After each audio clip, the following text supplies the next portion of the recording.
flap his arms in frustration, but he must never speak. Next, performers are not allowed to break character even in emergencies.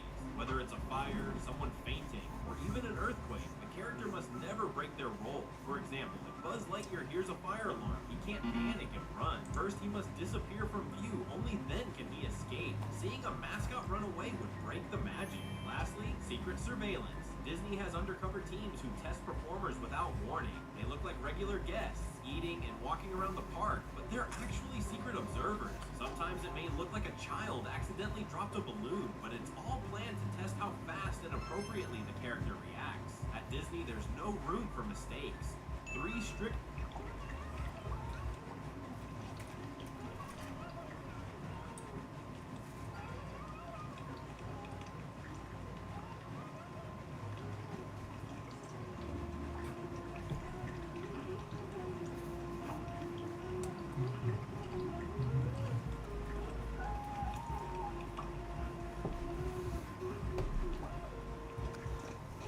Yo, what's up, chat?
I wanna run away.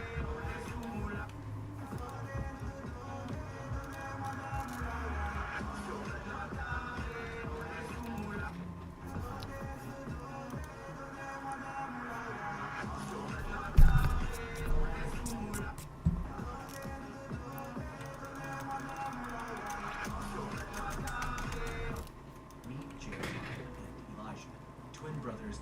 Hi, Jimmy. Meet Jeremiah and Elijah, twin Oh, so brothers you're with the big. twins. Hi, Jimmy. Hi. Hi. That's it? Aren't you going to tell me that you hate me and that I'm ugly? I'm sorry. I do hate you and you are ugly. I just don't feel good today. I think I might be sick. Sick how? I don't know. I've never felt like this before. It feels like even if something hilarious were to happen, like a baby hurting themselves, I wouldn't be able to laugh. Jimmy, I don't think you're sick. I think you're sad. No, that's not possible. Something happened that might make you feel sad? No, maybe. I don't know. I ripped the head off Camille's doll, and she was sad, but I make people sad all the time, and it never makes me feel sad, and I don't understand. It was a hideous doll. Why does she care? Pam says she likes that doll. It's the same reason that you feel sad right now.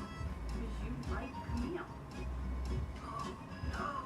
Hi, Jimmy. You there? Can my friend Lizard come over later? Your friend who? You have met lizards before. Sweetheart, the only lizard I ever met was a carny worker at the county fair. What do you want? No, my friend Liz. Why'd you call her lizard? Because Liz is short for lizard. What is this short for, Elizabeth? So what is Anne's name for? What did you think Anne's name was? Anarchy? Anne is short for Anne Marie, honey. What about Nate? Nathan, Nate's not short for detonator. how did you even get there? Makes sense, kid's a firecracker.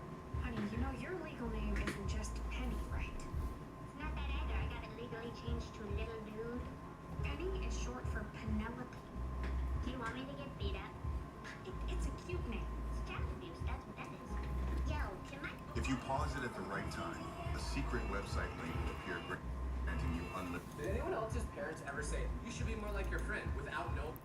If you pause it at the right... Did anyone else's parents ever say, you should be more like your friend without knowing how crazy that friend actually was? Because one time, my mom and I got into a big argument, so she was like, why can't you be more like Dylan? He's so mature and polite. And when she said that, I tried not to laugh because little did she know, Dylan was a real-life supervillain. And she saw that I was holding back my laugh after she said that, so she was like, what's so funny? And I said, Mom, if you knew what Dylan does, you would not be saying that. So she replied with, well, what does Dylan do then? And I thought about not telling her because I didn't want to expose Dylan, but I was like, nah, I gotta do it. I gotta protect myself. So I told her that during school, when we were in the locker room, Dylan had a spray deodorant that he would use every day, but he also had a lighter. So he would use these two things to spray flames at people while they were changing in the locker room. Everyone would run away from him because he was throwing these flames at everybody. Like if you saw this guy doing that in public, you would run for cover. But yeah, Mom, I can be more like him if that's what you want. I love my mom though. Just want to say, did anyone else just... So what if I told you the Titanic never sank? What? So the owner of the boat, JP Morgan, actually had two boats. He had the Titanic and he had the Olympic. And the Olympic was a little bit older and a little bit more run down, and it was also in some accidents. Okay. So the theory is that JP Morgan sank the boat on purpose because he knew he would get a lot of money. What? He did it for the insurance money, right? But why sink the newly built Titanic when you can scratch off the paint, swap the names, and sink the Olympic instead? You just painted the word Titanic over the Olympic? It gets worse. Guess who was on that boat? Who? I know there's a lot of people on the boat. All of JP Morgan's business competitors. What? And not one of them made it out. Oh my god. But guess who wasn't on the boat? JP Morgan. Was he supposed to be? He canceled minutes before it left. Because he knew it was gonna sink. And there was a guy named James Fenton, right, who survived and worked on the boat. And on his deathbed, his last words were, the Titanic never sank. It was the Olympic. Wait, what? And he said that if he said anything, something bad would happen to him. So what you're trying to say is the movie Titanic is actually called the Olympic. Exactly. So what if I told you... Excuse me, we've had some complaints that you were trying to take a child. What? No, she's actually my daughter. I'm just trying to take her home, but she just wants to stay in the play area. Okay, but there were a lot of complaints and apparently a lot of shouting. Oh, well, I'm very sorry about that, but I'm just waiting for my daughter here now, so no more shouting. Right, and where is your daughter now? Oh, well, she's just in the play area. Unsupervised? Yes, but only because she was shouting at me, calling me a stranger, so I just threatened to leave. This just keeps getting worse. You threatened to leave. Yeah, but I'm obviously not actually leaving. I'm just waiting here for her. So your daughter thinks that you've left McDonald's and gone home. I mean, when you say it out loud, it doesn't sound great, but yeah. And she still hasn't come out looking for you. What is this? A police interrogation? Not at all. I'm just wondering if we should be looking for your child out in the car park. Wait, what? Oh, yeah, we've been told there's a kid standing out in the car park by herself. Well, why didn't you start with that? Ella? Ella? Hi, Mummy. Oh my gosh, you're okay. What are you doing out here? I was just waiting by your car. I knew you had left without me. Excuse me, we've had some Excuse me, are you a manager? Yes, I'm a manager. Why? Did you see that there's a dog in here? Are you talking about that one over there? Yes. Right, yeah, that's a service dog. We do allow those in here. Are you kidding me? What kind of an establishment allows furry animals to roam around their store? Like I said, we make accommodations for people who need animals for medical purposes. Well, I can almost understand if she was blind and needed a seeing eye dog, but she's not blind, so what does she need an animal for? I don't see how that's any of your business, and people need service animals for all sorts of reasons. Well, whatever's wrong with her, I bet you she's faking it just so she can bring her dog everywhere. So I don't understand how a dog being in the store affects you in any way whatsoever. I hate dogs. They smell, they shed, and they bite you if you get too close. In that case, there's a very easy solution here. Don't go near the dog. Just mind your own business. Excuse me, are you a manager? It's just a few weeks, all right? Will you come back soon, honey? You won't even have time to miss me. I'll be back so fast. Take care, babe. We'll be just fine here. Dad, do you think Mom's gonna come today? She's still caught up, sweetie. Maybe tomorrow, okay? Well, today's my birthday. I've been counting every single day. I'm gonna surprise her for her birthday today. Wait, is that her over there? Mom, you came back. Sorry, I don't know who you are. Mommy, who's that girl? I'm not sure, sweetie. Is she why you left me, Mom?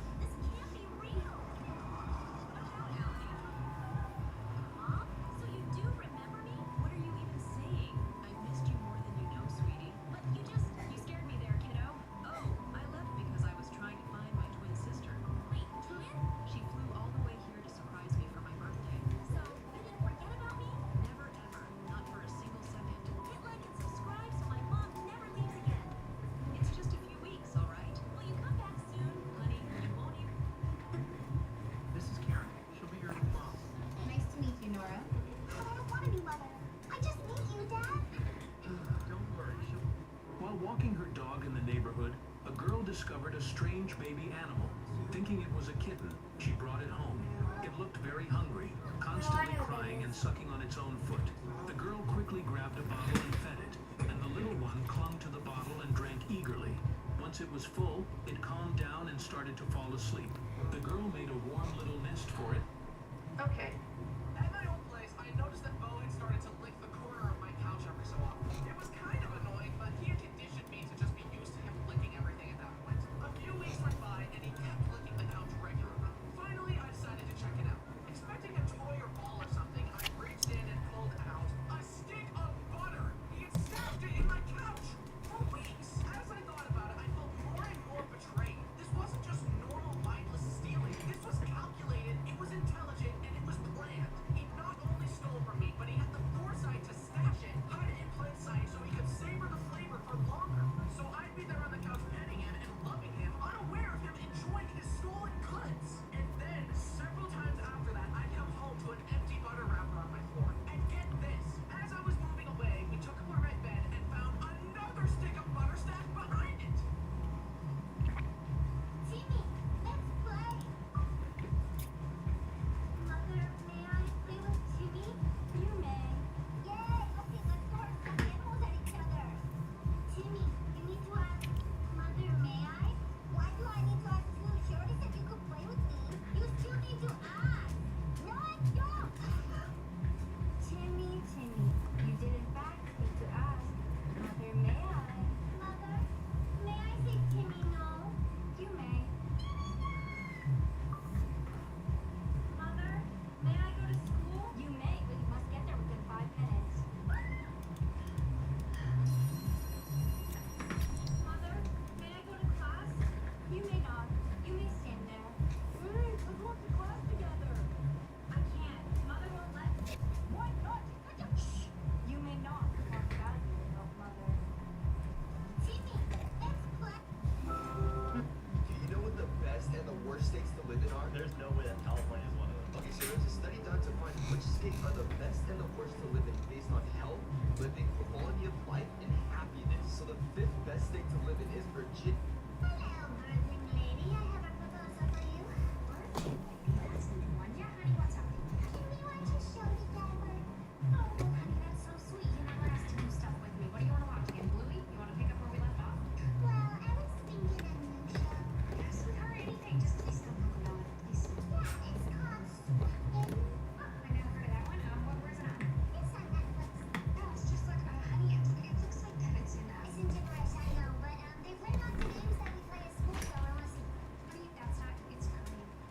I mean, we can watch the first couple episodes and see how it is. Yeah, they play red light, green light, and the second one. Let's just start there. I mean, okay, yeah, let's try it out. 30 minutes later. I think this is where we start to play the game. You know what, sweetheart, I think it was some bad advice. Did I see if this was rated? That guy's about to leave. Oh, dear God, oh, dear God, oh, dear God. Hello, birthing. When I was younger, my mom sent me and Brenner to play with the neighbor kids, Jake and Steven. The main reason I didn't like Jake was because he said, "Your sister is so hot." Brittany was 18. Jake and I were 8. Have you considered shutting up? Anyways, I spent the day tolerating Jake's shenanigans, but eventually I hid from him on the front porch and watched Brenner and Steven play in the front yard. "Come here, Brenner, I want to show you something."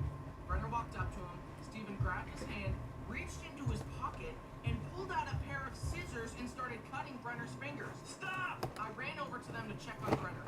His fingers were bleeding and... Can you help me? Hello? Oh, she's a mannequin. Really? Yeah, she's been like that all day. Mercedes, please, mannequin duty is over. Hello? She's like really in deep this time. Rachel, can you help snap her out of it? Mercedes, there's a rich guy over there. He wants to give you all his fortune. He's gotta go. Make it up. Allow me. I'll just shake effectively. Actually, there can be no physical contact. Mercedes, your eyes smell so good. You guys, is there anything else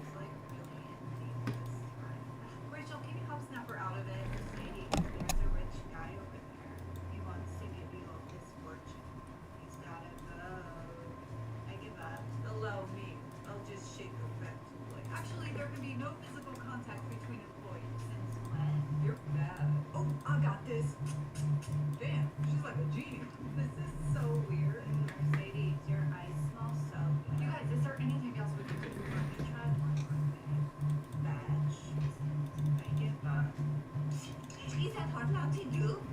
Gimme. Ah, welcome back, Mercedes. Ever noticed that Baby Saja and Zoe were a secret couple and tricked everyone? No one's really talking about it, but the clues are there. For starters, they're both rappers, which means they already have a lot in common. They also wore similar yellow hats. Zoe had hers in the clinic scene, and later we see Baby Saja wearing the same one. They might have been secretly dating all along. Zoe didn't know Baby Saja was a demon, and even after she found out she couldn't let go of her feelings, she still loved his performance. To keep things quiet, Zoe pretended to like mystery. That annoyed Mira so much, she tore down all her mystery posters, and that's probably why Zoe hid the drawing of Baby Saja to protect something personal. At the fan sign event, notice how they act. Baby Saja was the first to sit next to Zoe, resting his arm on her chair, while Zoe pretended to ignore him. They thought we wouldn't notice, and during the final battle, Baby fought alongside Mystery but kept his distance. He couldn't bring himself to hurt her. Zoe didn't want to harm him either. Instead of attacking Baby, she took out Mystery, giving him a chance to escape. They may be a demon hunter and a demon, but in the end, they couldn't hurt each other. Ever notice that Baby's... You guys, I got this dual blood, and I am so scared right now. I have no idea how to put this on. Do I like just mix the colors? It is so lucky. Like, see how plummy that is? So. How? Hey, what's up? I want this stuff. How do I get it? With money. Oh, good. I want it all. Oh, A yo. lot more than that. What's Okay, up, the Grow Garden No Life? The Grow Garden No Life. Oh, wow. Yeah, I'm still gonna need more than that. More than $2,025? $2,025?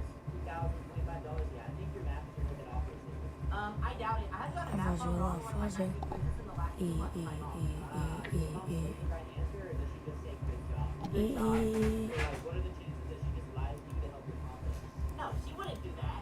But I think she does. Are you calling my mom a liar? Not directly. I'm gonna go tell my mom that you called her a liar, but not directly. You do that. Hey, while you're at it, ask her if she's been lying about the quizzes. I will. You'll see. Alrighty, good luck.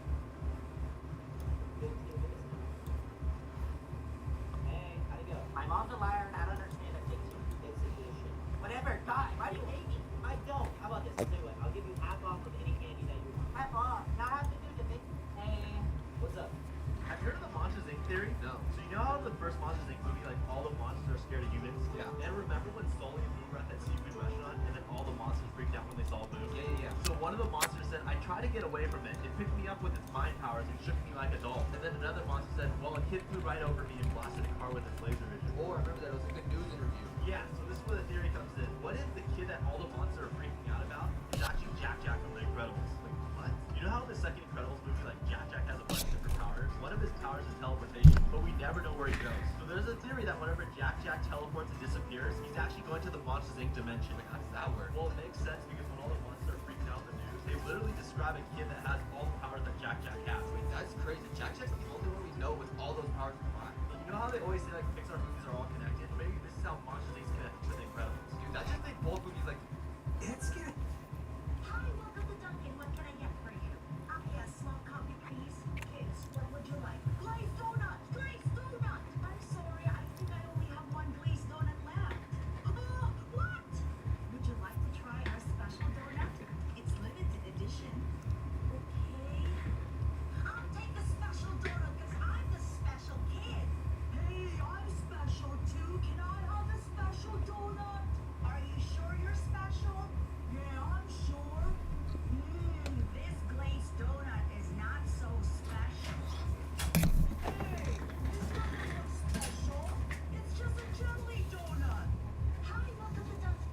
Look what I got. You're about to get the color of your blood. Bye. Watched it all day yesterday and all day today. Don't put it too loud because I'm streaming. I'll put it however loud I want. No. Watch it. Or the remote second.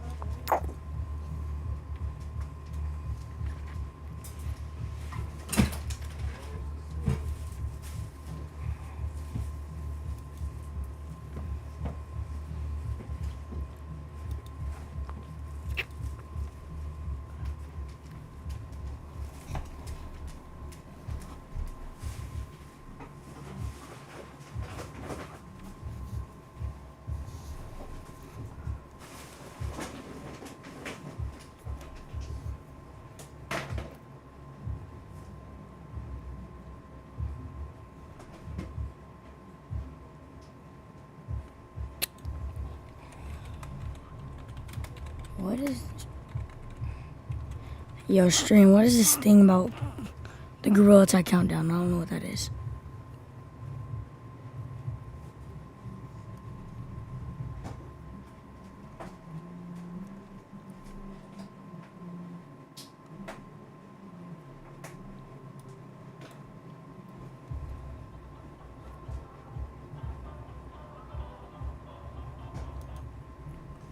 Was there like a playlist?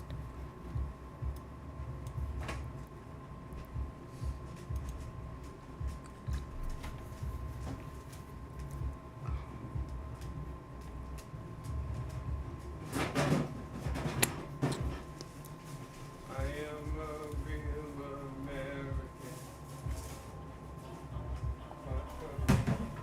Fight for your life.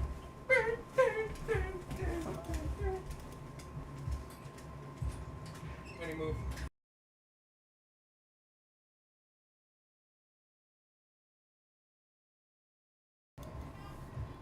Alright.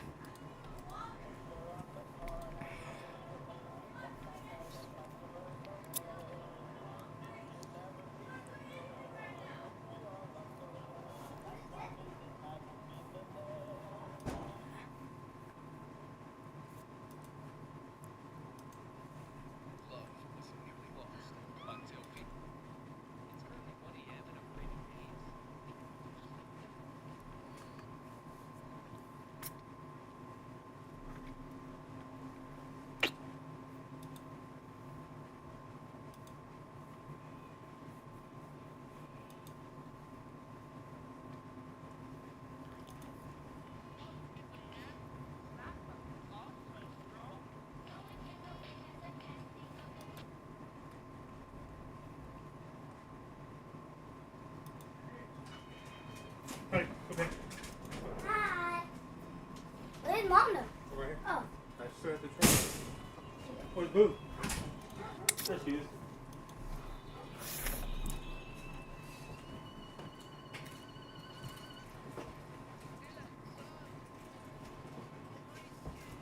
A lot of Americans. Oh, you got lucky, bro. She was on it. I asked her for it. Oh, you did? She said okay. Yeah, he said okay. I said it's my turn. She said okay.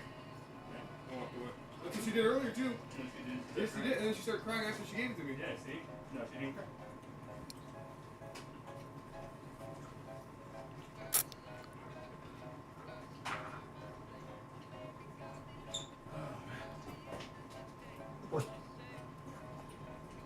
What's up, Bill Mafia? Dwayne Carter here, defensive tackle. This is year 2, heading up to St. John Fisher. They got me doing a ride along the campus. It's a Toyota truck, man. It's nice, man. So we'll see how there. Let's go.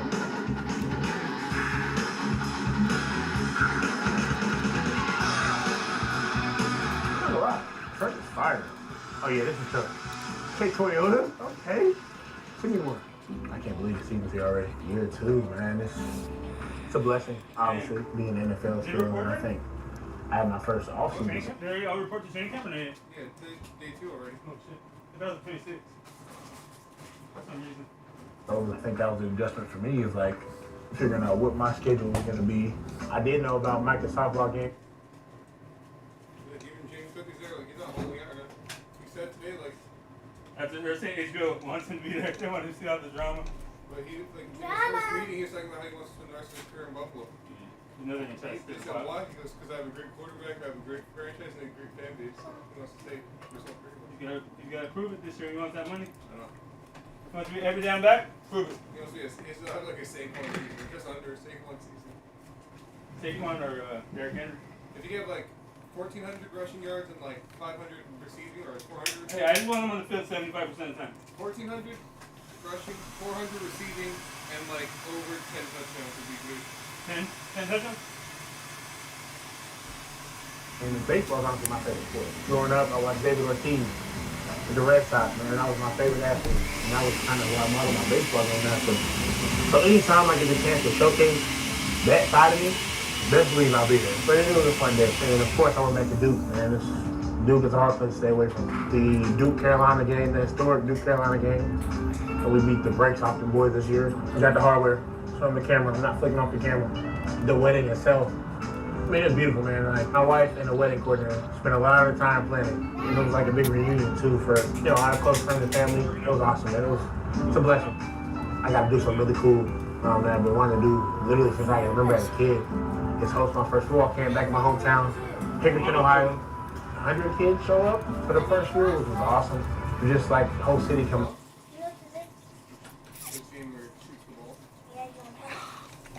Oh, gee. Together.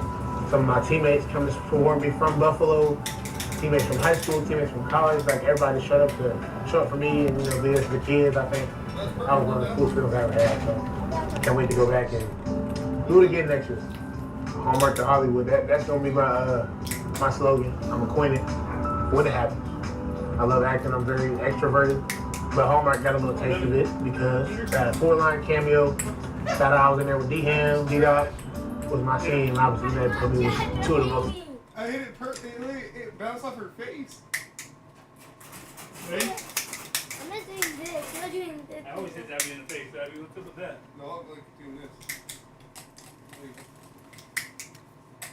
Oh, it bounced up.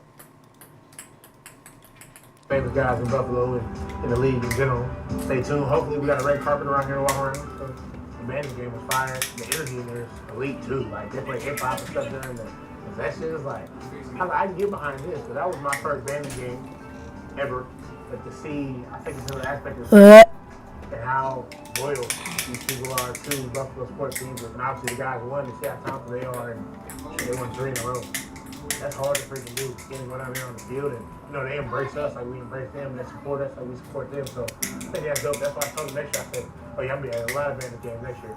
Y'all gotta tell me where are the best spots to go in Rochester for food, you know, ice cream, dessert, whatever it is. Y'all gotta let me know in the comments." I'm taking 1 minute away. Yeah, sometimes it's Alright. cold in So when y'all send me one, you can send me this exact one. But it does not have to be decked out in Bill's face. I will say I gotta connect y'all with my guy, Alec Anderson, number 70 on the Bills. Good dude. And he swears by his forerunner. So y'all got some Toyota fans around the building who will live to die about Toyota, I'm telling you. So y'all come here when y'all take care of me. Then y'all can talk to them. Let's see if I remember the right trend. Oh, yep. There it is. The training camp final one here. Check. Ready? Yo, W or an L? Ready?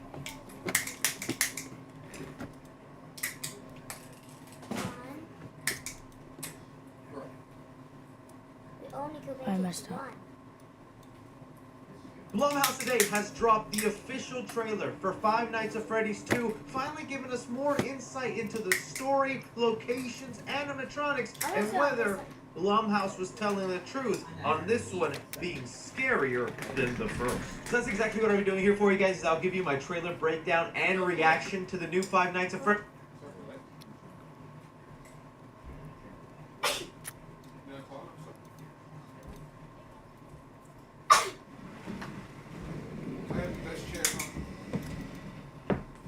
Mine's better. Hell no, it's not. Mine's taller, it rolls better, and it has armrests. And lumbar. Armrest. Pillow on the back. No, mine. Oh, well, mine's not an actual gaming chair. This one's Mine's not a gaming chair either. armrest. Yours is like a makeup vanity chair. I like them though. It's comfy. I would say it was like. No, it's not really. I think Well, mine's really would comfy. be like, oh, like something to do with your homework. Wait, Abby, look at it. You think I cooked up on this video?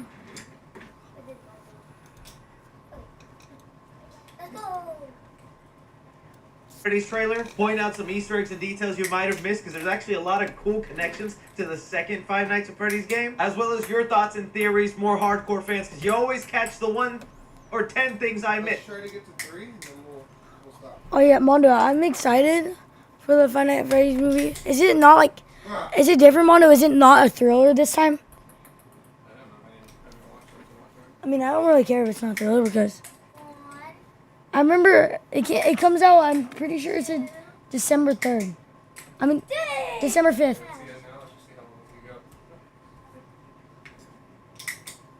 4, 5, 6. No. You made it. We made 6. I'm still streaming. Leave it all down below. Okay, so this weekend... Me and Dad got 7. 1. It's San Diego Comic-Con, and Blumhouse is going to have a panel where they're going to discuss some stuff with Five Nights at Freddy's 2. In fact, they've already announced and confirmed that Skeet Ulrich will actually be part of Five Nights at Freddy's. This was already leaked and known months back. They didn't confirm his exact role, but I'm pretty sure they'll reveal that he's playing Henry Emily, the partner of William Afton that actually helped him build the pizzeria. We'll see what other things they decide to reveal or let us know, but for now, the trailer starts off with a group of paranormal investigators, one of them played by McKenna Grace, who looks like they want to get some footage of an old abandoned Freddy Fazbear's Pizzeria. But an interesting tidbit is that they reveal this is the original location. Definitely not the Freddy's I remember. You're thinking of the franchise location. This is the original. Usually in the Five Nights at Freddy's video game lore, the original location is Fredbear's Family Diner. And well, we already know that the movie world has changed up the lore, simplified some stuff, and so it looks like they're not going with the Fredbear angle. The pizzeria we saw in the first movie was a franchise location, and believe it or not, the original pizzeria also has a murder history of its own. Some little girl got murdered here. McKenna Grace's character lets us know that a little girl died in this location and was the cause of its shutting down. Now, I don't know. If you have 2 pizzerias done because kids are dying, it's over. Pack it up. The Mouse Chucky Chester won. He can have all the fun. Ain't no kids dying there.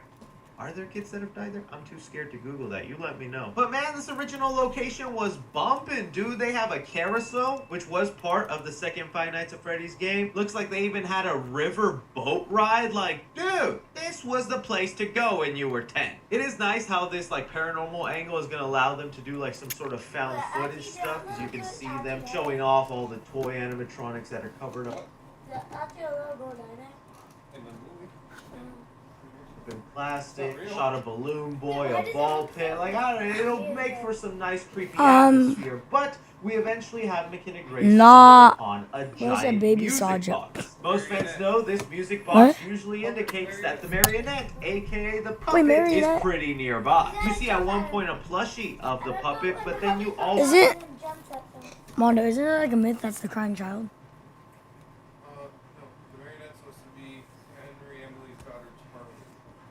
Is that the person that died there? We'll actually I see think it that could be moving it. around behind Vanessa later in the trailer. There's even other shots. Wait, what happened?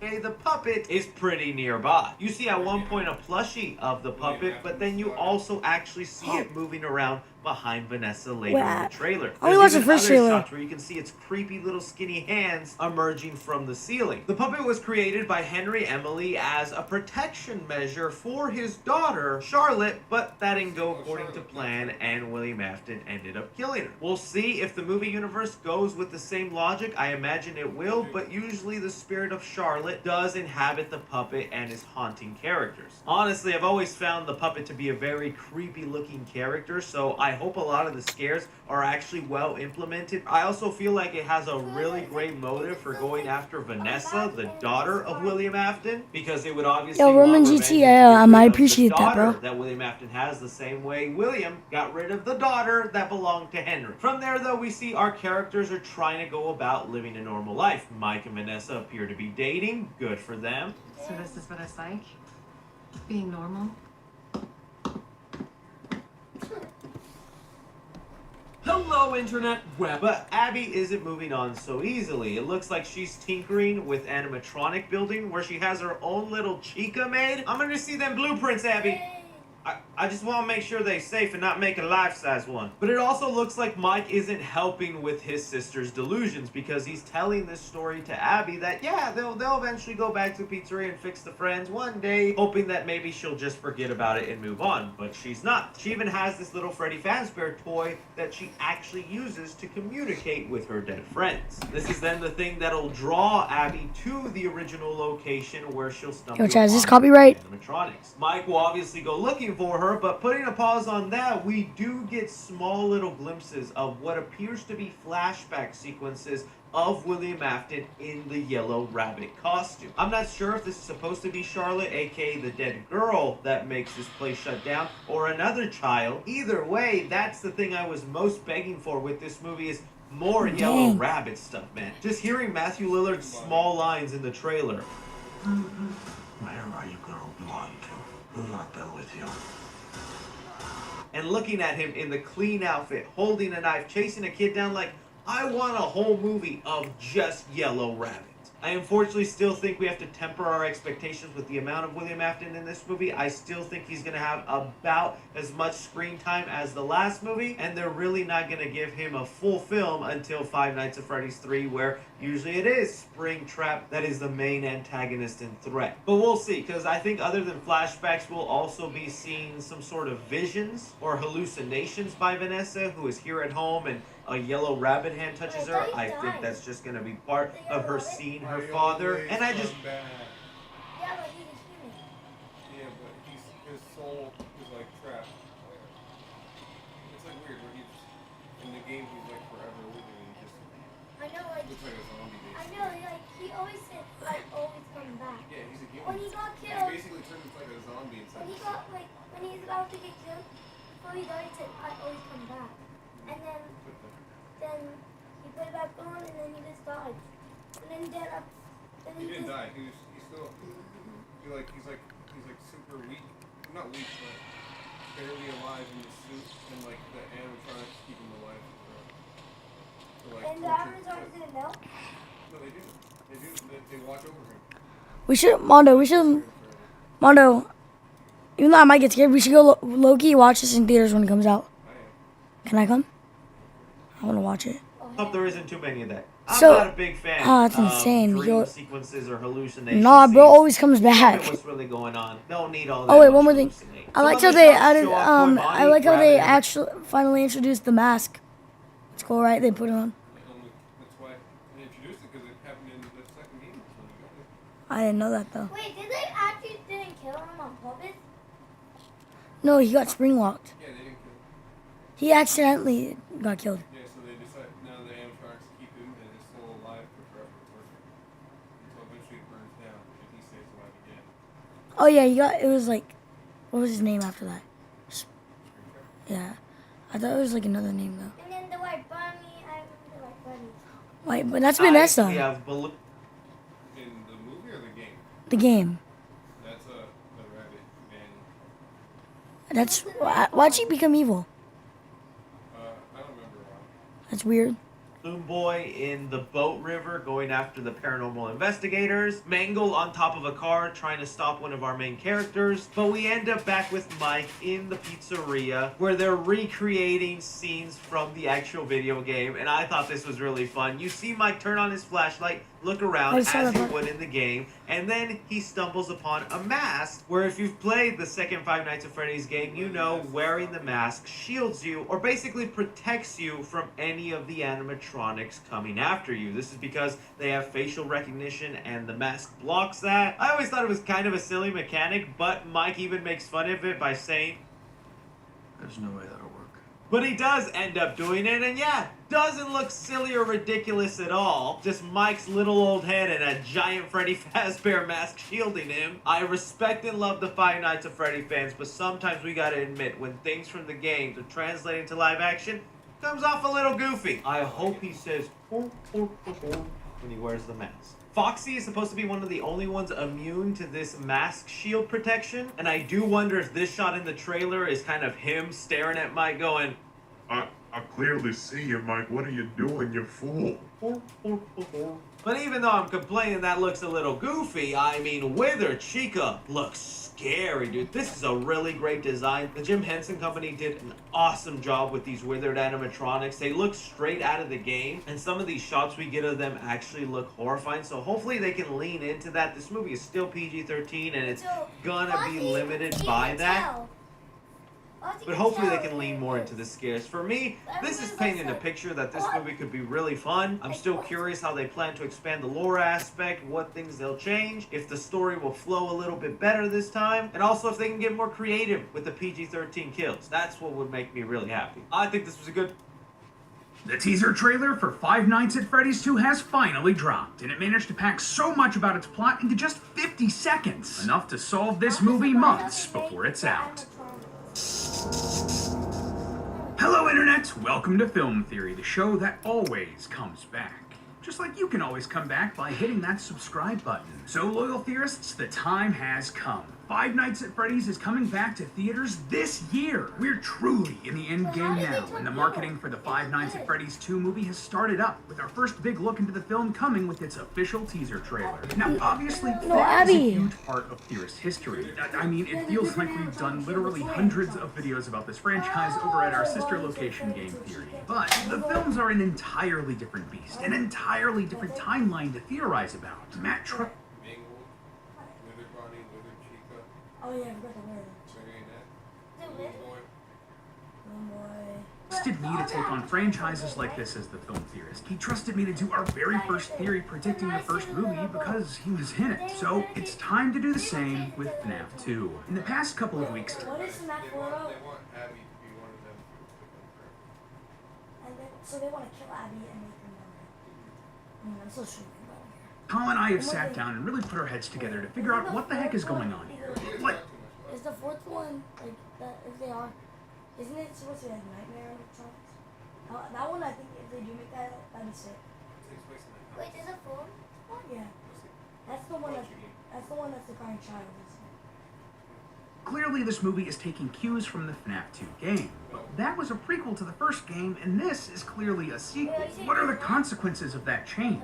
And what does it mean for the story? Well, it might not look like we have a lot to work with to figure that out. I mean, this trailer is barely 45 seconds long. Can we really crack this movie wide open with just that? Well, we figured out more with less, and I think we've done it, loyal theorists. By looking at this teaser, comparing it to what we know from the game series, adding in our speculation from the fallout of the first movie, and using the rules and laws of filmmaking in horror series like this, I believe I've solved where this movie is headed months before it's out. And not only that, but I think we can get a pretty good idea of where the inevitable FNAF 3 movie is headed to. So grab your spring-lock suits, loyal theorists, as we take a bite out of this teaser. So okay, first things first, let's make sure we're all on the same page after this first movie, just in case you need a little refresher. And I mean, it has been a couple of years at this point, so understandable. Five Nights at Freddy's was the story of Mike Schmidt, a down-on-your-luck young man taking care of his kid sister Abby as he takes on a job as the night security guard at Freddy Fazbear's Pizzeria. Mike is haunted by guilt for the death of his little brother Garrett, who was murdered by the serial killer William Afton,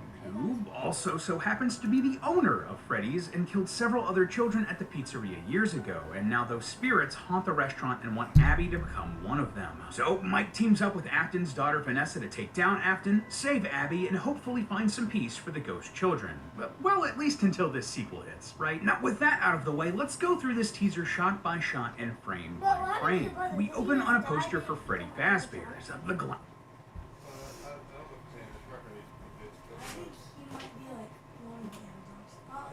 On this poster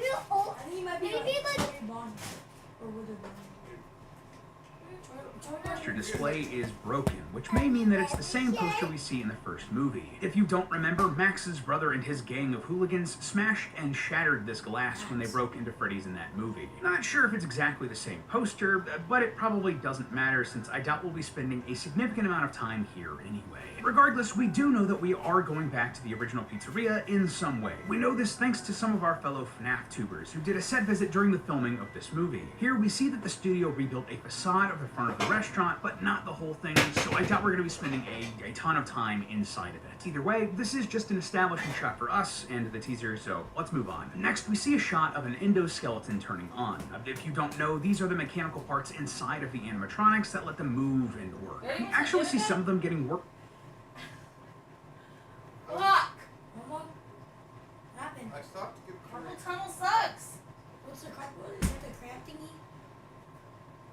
Worked on in the previous movie. But it's also worth noting that this one from the teaser, it isn't the same type. This is an Endo 02, a more advanced type of endoskeleton that we first saw in the FNAF 2 game. And I mean, hey, that makes sense. Like, it's the FNAF 2 movie, of course they're taking cues from the FNAF 2 game. Anyway, you can tell this thanks to the curved mouth on this one. The original endoskeletons in the first movie had squared off mouths. And there's a voiceover for William Afton, welcoming us back to Freddy's. I stopped to get a drink first, and I went to the gym. I was at the gym for like an hour, and then I got home.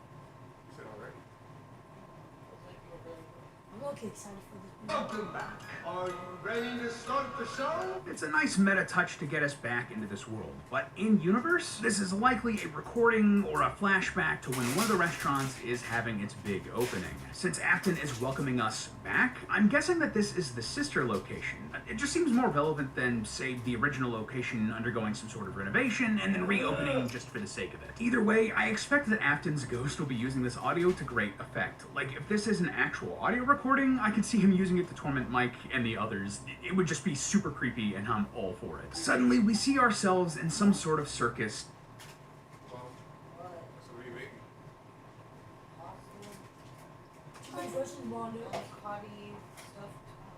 For everyone? You and me and Dritty, they're not gonna eat it. If you want some, you can have some.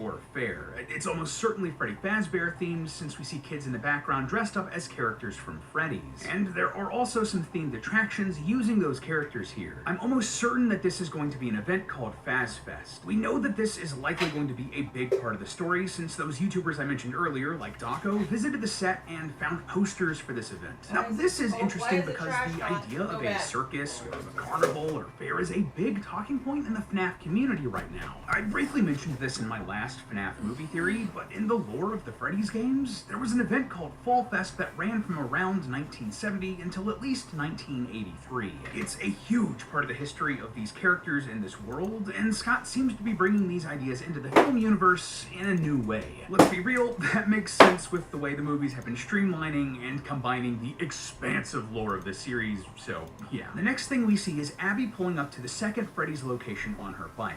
This is the sister location, so to speak. So there are actually a few things we can gather from this shot.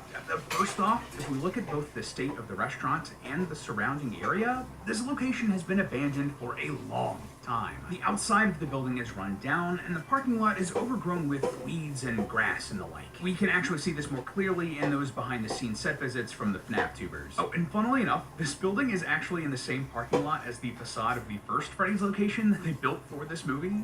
But just so everyone's aware, that doesn't mean that they're going to be in the same location or even anywhere close to each other in the actual movie. Film productions do this sort of thing all the time, reusing sets and locations and either changing the camera angles or background details to make them seem like different locations. It just saves on production costs, which is almost certainly what's happening here since this is a relatively low-budget horror film. Anyway, the second thing that we can gather from this shot of Abby, well, given Abby's expression here, she's likely never been to this location before, so she's likely been drawn here by something. And I think I know what that thing is. Right after this in the teaser, we see a shot of Mike finding a note taped to his door, reading, "Gone to fix my friends." This is probably from Abby, and it's explaining why she's left and gone to the sister location. The friends that she's talking about here in the note are probably the ghosts in the original animatronics. If you remember, Abby was super close to them in the previous film, enough so that they wanted her to be like them. But they seem to end the last movie in a little bit of peace. So this note tells us that they're still in contact with Abby, and that something has gone wrong since the last movie. Now, that thing that's gone wrong could be a lot of things. Being trapped in new animatronic bodies, being tortured by Afton's ghost, but another big option? Perhaps that AI has gone a little rogue in these animatronics and is somehow controlling or hurting the spirits. Anyway, we might also know how they're talking to Abby. During one of his charity live streams, Daco revealed an image of a Fast Talker toy provided to him by the film's production, with a screen on it reading, "You there?" Basically, if I had to guess, this looks like a way that the ghosts are communicating with the living characters. Now, this thing is strange because nothing like it has ever really appeared in the games. The closest we get is Afton's walkie-talkie in sister location, which he uses to communicate with the crying child. But even that is weird and different than what we're seeing here. The ghosts in the film seem to be able to just talk to Abby and communicate with other characters like Mike through their dreams. So perhaps this Fast Talker is a way for them to do so without needing them to be asleep. We then see a conversation between Vanessa and Mike, where Vanessa is warning him that They're out there, Mike. she's likely talking about the animatronics, which we'll get to in just a sec. But the big things here? Well, first off, Vanessa has completely recovered from her hospital stay, so I guess perhaps she was not a robot as much as Matt might have wanted her to be. But the other big thing here is that she's not wearing her cop uniform, either here or in any other shot in the teaser. Don't get me wrong, she could still be a cop and just be taking some time off or something. This tells me that she's either stepped back from that role or Come on, watch this. Has been let go from the force for some reason. We see another shot of her holding a gun later in the teaser, so she might still be on the force, but I wouldn't be surprised if her connection to a serial killer was somehow revealed and compromised her job. But anyway, why was she warning Mike that they're out there? Well, that's because of the next few shots that we see here. Yeah, we immediately see what looks like Toy Bonnie peeking in through a curtain into a window of a house. Shortly afterwards, there are a couple of other shots of Toy Bonnie lifting up some sort of needle as if he's about to attack somebody, and then a shot of a couple cowering in fear inside of a living room. These two shots are back to back, and though trailer editing doesn't mean that they're 100% connected, I'd be shocked if they weren't. Big picture here, though, is that Toy Bonnie and the other toy animatronics, as we're about to see, are no longer confined to the pizzeria, and that's a huge deal. See, the animatronics going out and about isn't really a thing that we ever see in the game series. The closest thing I can think of is in Sister Location when Innard leaves the Sister Location wearing Michael as a skin suit. But that's not nearly the same as the animatronics, just like straight up roaming the streets like we see here. This is extra strange too because it's established in the series that this would be pretty difficult for them. Glamrock Freddy from Security Breach explains that if the animatronics leave the Pizzaplex, they will eventually run out of power. Some endings have Freddy using a car battery to stay active because of this. And it's not just the Security Breach animatronics either, but in the week before novel, a story set in the week before the FNAF 1 video game, one of the main goals of the original animatronics is to be able to leave the pizzeria. To do this, they overcharge themselves so they don't need to charge themselves again, at least for a while. These toy animatronics might need to recharge at some point, giving our heroes a ticking clock that they can outlast as the animatronics slowly have to power down, perhaps over a series of days. So basically, they'd have to survive 5 nights at Freddy's, or rather, 5 nights outside of Freddy's. Of course, this scene with Toy Bonnie isn't the only scene throughout the teaser with the animatronics outside of the pizzeria. Later on, we see a man played by classic character actor Wayne Knight peering through a closet window in a school. He sees Toy Chica on the other side. Throughout the teaser with the animatronics outside of the pizzeria. Later on, we see a man played by classic character actor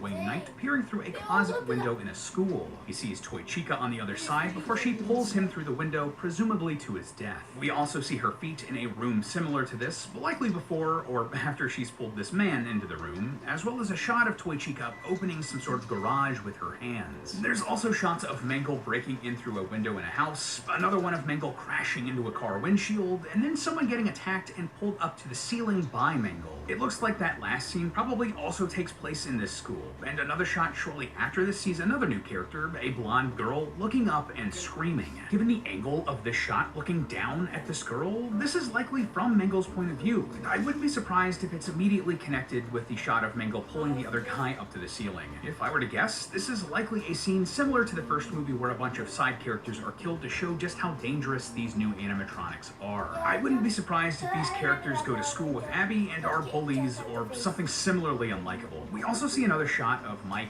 Abby, and Vanessa in what looks like an office in the school or some random house, looking terrified. So I'm betting that this school sequence is actually a big set piece for the movie. We then see a man's hand pressing a Showtime button to start an animatronic show.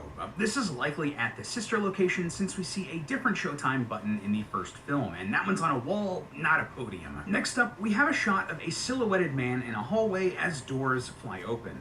This is actually a really effective shot, in my opinion. It's very creepy. This man is almost certainly William Afton. His build just looks a lot like actor Matthew Lillard, and we know that he's going to be in this movie somewhere. I'm gonna say that this is either a dream sequence where he's haunting Mike and Vanessa, or it's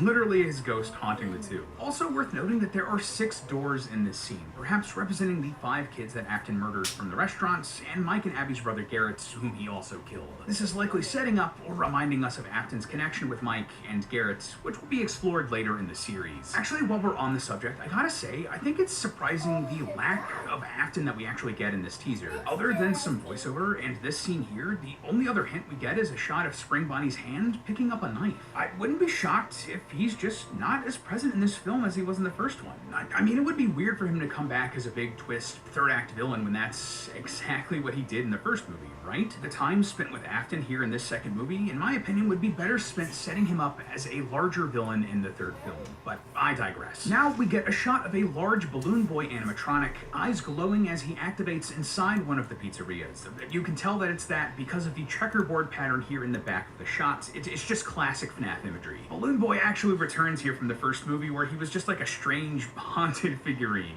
Talking about a glow up, am I right? So the fact that we're getting a Balloon Boy animatronic isn't that surprising. I mean, he was in the FNAF 2 game after all.